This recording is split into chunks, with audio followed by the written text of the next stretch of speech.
Hello my friend, in this video I am going to be doing a review of DistroKid. So I've been a DistroKid user for about a year and a half now, and I've released about 15 to 20 songs through DistroKid. I've had quite a lot of experience using DistroKid. In addition to this, I've gotten my songs placed on over 7 Spotify editorial playlists, and I have about 3 million streams to date. So this might make me a little bit biased in terms of I'm obviously pretty happy with DistroKid and the kind of success I've been able to achieve using them, but I will do my best to have an unbiased review and go over pros and cons as I see them and as I've researched it. So to quickly sum things up, DistroKid is a great music distributor because for a small annual fee, you get fast, unlimited song uploads while getting to keep 100% of your income. When DistroKid first showed up in 2013, they really turned heads with their business model of offering unlimited uploads without taking any percentages, and today they are one of the most popular music distributors on the market. So before I continue, I also wanted to let you know that I've written an article on this entire topic as well. As you can see here, it's kind of what I'm reading off of. So if you'd like to follow along, or if you simply prefer the written word format, don't want to see my face or hear my voice, simply Google Best Friends Club DistroKid review. So with that said, let's start off by jumping into a very basic question and answering it, which it would be, is DistroKid good? So in my opinion, DistroKid is good because they offer unlimited song and album uploads for one small annual fee. DistroKid is also one of the fastest music distributors on the market today. In the past, it seemed like the main argument that was made against DistroKid was that they had not been around long enough and people were unsure if what DistroKid was offering was too good to be true. So when you fast forward to 2021, DistroKid is considered legit because they have now been around for over 8 years and are one of the most popular music distributors around. With that said, I can imagine why people were skeptical back then. Unlimited song uploads for just $19 per year when the standard was $9.99 per song per year. Like, obviously that's quite a drastic change, right? To be honest, when I saw that those were the industry standard prices, let's say 3, 4, 5 years ago, when Spotify really started entering my life personally as a user, I honestly just assumed that I couldn't afford to properly distribute my music, and I completely ignored the idea or the dream of getting my music on Spotify, honestly, until DistroKid came around and made it a price conscious, affordable option to use. And this really dovetails into why I think DistroKid's unlimited uploads are so important. So today, established and emerging artists alike live and die by their streaming numbers. Streaming numbers, and most specifically Spotify streaming numbers, are the signs of an artist's success in 2021. So in my experience and from conversations I've had with both labels and artists of different sizes, streaming numbers on Spotify is just king right now. And moving beyond this point, Spotify has actually straight up told everyone that to succeed on their platform, you simply need to release more music and more frequently. Spotify's CEO, Daniel Ek, love him or hate him, set the internet ablaze in 2020 when he mentioned that it is not enough for artists to release music every 3 to 4 years, and that artists today that are making it realize that it's about creating a continuous engagement with their fans. So when someone tells you who they are, believe them. And this is exactly why unlimited song uploads are so important.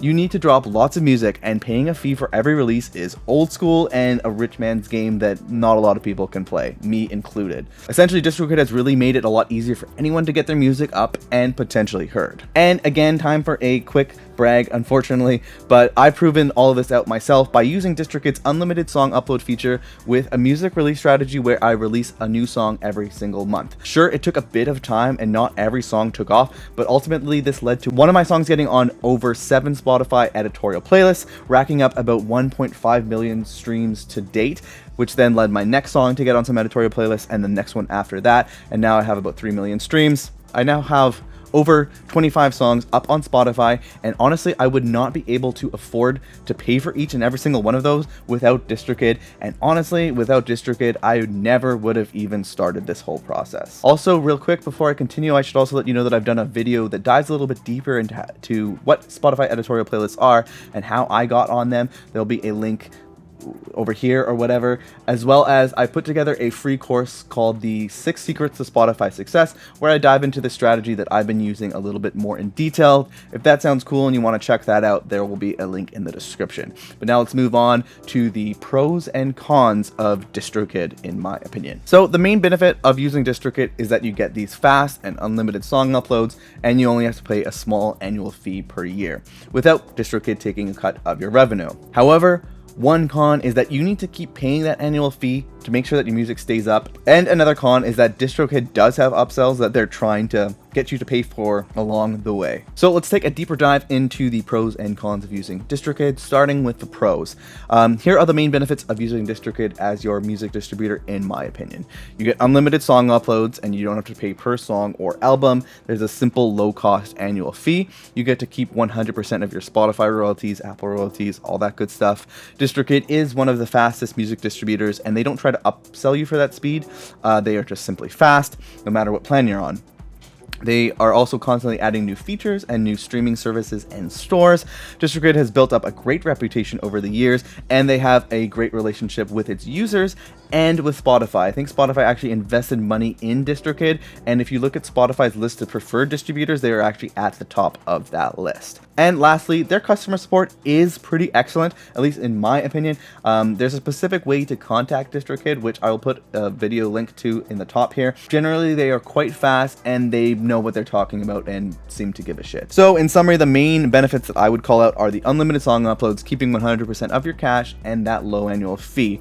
Again, I really do think that DistroKid changed the game with that combo, to be honest. And as I mentioned earlier in this video, that before DistroKid, I honestly completely ignored Spotify because the alternatives just were way too expensive. And without DistroKid, honestly, I wouldn't be where I am now with some cool success that I've had. So now let's dive into the cons of using DistroKid. The main disadvantages of using DistroKid as your music distributor are that you need to upgrade to the Musician Plus plan to be able to set custom release dates, something that I think is kind of annoying, considering that they mostly promote the $19.99 plan. It's like, oh, look how cheap it is to get on DistroKid. But really, you're going to want to spend that extra $10, $15 per year to be on the Plus plan so that you can set the custom release dates. I think it is a worthwhile feature, and it is worth the upgrade. It's worth the money, but it's kind of annoying that it is that upgrade. Next is that there's currently no DistroKid app available, but they are working on that. Next is that you have to keep paying that annual fee to keep your music up on streaming services and stores. Again, the fee per year is pretty low, but it's kind of annoying that you need to keep paying it to keep the music up. And lastly, I honestly think that the dashboard and the back end kind of looks like poo, and it's not really worth looking at. It kind of sucks. In summary, the main annoyances here that I would call out are the upgrade to the Plus plan for future release dates, and the fact that you need to keep paying to guarantee that your music stays up. They do have these optional album extra things, and personally, I don't see that as a con because I find it very easy to ignore them. By having them as optional upgrades, it doesn't mean that I'm forced to pay it in the annual fee, so I feel like it's cheaper for me, and I don't use them anyway, so that's at least my opinion. And my understanding is that you do need to keep paying that annual fee because DistroKid does need to pay money to maintain keeping your songs in all these different services and stores in some way. So in that regard, I think it does make sense, but again, a minor frustration. So moving forward with the review, I would like to dive into DistroKid's plans and pricing. So I've actually done a full video on DistroKid's pricing and plans, so if you want to have a look at that, I'll have a link up in the thing here.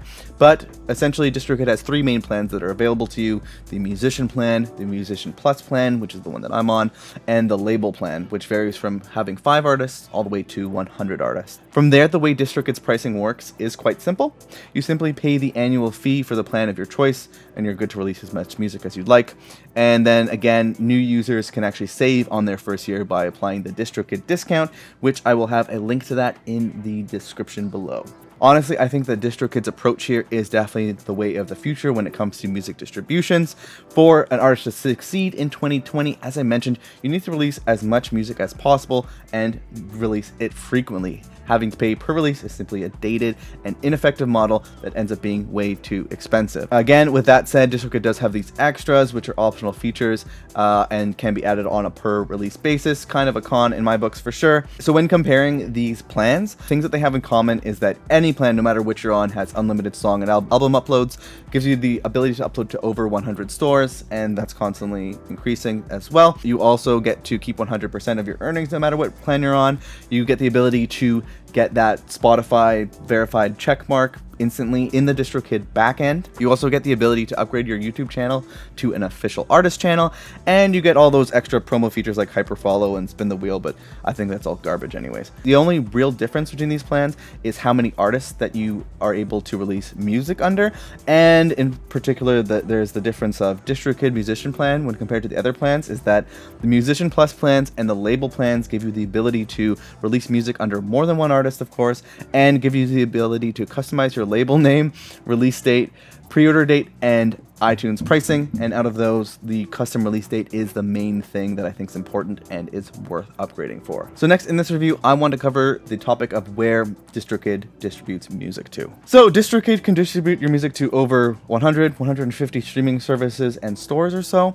However, what's really important, let's be honest, is the fact that DistroKid can release your music to Spotify and Apple Music, and they can do it quickly. Some other notable streaming services and stores that DistroKid can upload music to includes iTunes, Tidal, YouTube and YouTube Music, Amazon Music, Pandora, Instagram, Facebook, TikTok. Also, it is important to note that DistroKid can distribute worldwide, and that this does include China in the specific streaming services that China does have available. Beyond that, in general, if it is not music, then DistroKid cannot currently distribute it. I can see this changing, particularly as other big players like Spotify make a push towards podcasts in particular. But with that said, at the time of making this video, DistroKid is a digital distributor that focuses on releasing albums and singles, although there is one small exception where it comes to YouTube. When you're submitting a release with DistroKid, you have the option to select YouTube Music, and this will actually get your music posted on the actual YouTube video service as well. When you select that option, DistroKid will also automatically create a very simple video called an art track using your artwork and the music you uploaded and post this to your YouTube channel. But beyond that, no music videos, no Vivo, nothing like that. Next, I want to dive into how long DistroKid takes in terms of both getting your music up on stores as well as getting you paid. So an important aspect of considering a music distributor is how fast they are, both in terms of how long they take to get your music up on streaming services and stores, as well as how long it takes to actually get you paid at the end of the day. So let's take a look into how good or bad DistroKid does for both of these. Starting with the DistroKid delivery speed, all in all, you can expect to have DistroKid get your music sent out to all streaming services within 1 week. On average, it can take 2 to 5 days to get your music uploaded to Spotify, and you may even notice that it can take less than 24 hours, and this is regardless of whether it is on a weekday or a weekend. The reason for this is it's an all automated system. There's no actual people there handling the upload for you, so weekends is not a problem. In my personal experience with using DistroKid, it tends to be 1 to 3 days to get music up on Spotify, and I've never really seen it get to that 5-day point. Additionally, it is worth noting that after submitting your music to DistroKid, they actually send your music off immediately. It then takes the streaming service or stores that additional time to what they call ingest your release. So once submitting it with DistroKid, they send it off right away, and then it takes a bit of time for the streaming services to accept it and get it into the system. Moving beyond that to actually getting paid, DistroKid sends your money within 1 to 14 days from when you submit your withdrawal request in the DistroKid backend. In my experience, I tend to see the money hit my account in roughly 3 days. The default payout option is PayPal. However, you do have the option to withdraw your money using ACH, wire transfer, e-check, or even a good old-fashioned paper check. DistroKid never takes a percentage of your payout. However, there may be standard PayPal or banking fees that apply, and if there's a currency rate conversion change, any of that stuff will happen as well. Next, I wanted to dive into reviewing DistroKid's contact, FAQ, and overall customer support service. So ideally, you will never even need to hit up customer service, but it is always a plus when a company has great customer service. A point that is often overlooked is that the quality of a company's customer service gives you incredibly valuable insight into what the company's culture is like and how they actually view their customers. So fortunately, DistroKid has some pretty solid customer support. There are 3 main ways that you can get in touch with the customer support at DistroKid. The first is through their FAQ and support center. Second is by submitting a support ticket through the support center, and third is by reaching out via Twitter. Just like every other company out there today, you'll notice that DistroKid generally tries to push you to their FAQ support center whenever they can, but with that said, their FAQ is actually quite good, and in a lot of cases you will actually be able to find the answer to your question there faster than if you actually wanted to reach out for them and wait for a reply and have a back and forth kind of situation. In my personal experience of reaching out to them, I've always had pretty good experiences, and they reply to my tickets quickly, professionally, and I get the impression that their support agents are knowledgeable and actually care. Beyond that, in the article I've written, I've also dived a little bit into DistroKid's alternatives. I compared DistroKid to TuneCore, DistroKid to CD Baby, DistroKid to Ditto, DistroKid versus Amuse, DistroKid versus United Masters, as well as dive into some of the DistroKid FAQ items that they do not cover, and I also have a full music distributions buyer's guide that kind of gives you an idea of what to look for when you are choosing a music distributor, whether it's DistroKid or anybody else. So if you want to have a look into quite a bit more information, that is all in the article that I mentioned at the top of the video. There will be a link in the description as well, but also if you Google Best Friends Club DistroKid review, one way to get it, and it also helps me with the Google search rankings as well, I'll be honest. So with that said, that is my review of DistroKid. Hopefully that was quite detailed and useful for you. Again, I've been using the service for about a year and a half now, and I'm very, very happy with it, and I think you will be too. If you're signing up for the first time, there is also a link in the description where you can save 7% on your first year with DistroKid, as I mentioned before. Other than that, hopefully you found this video useful, and if you did, make sure you like and subscribe and all that good stuff so that you get to see more videos like this in the future. Other than that, good luck picking a quality music distributor, good luck on your next release, and I will see you in the next video, my friend. Have a good one.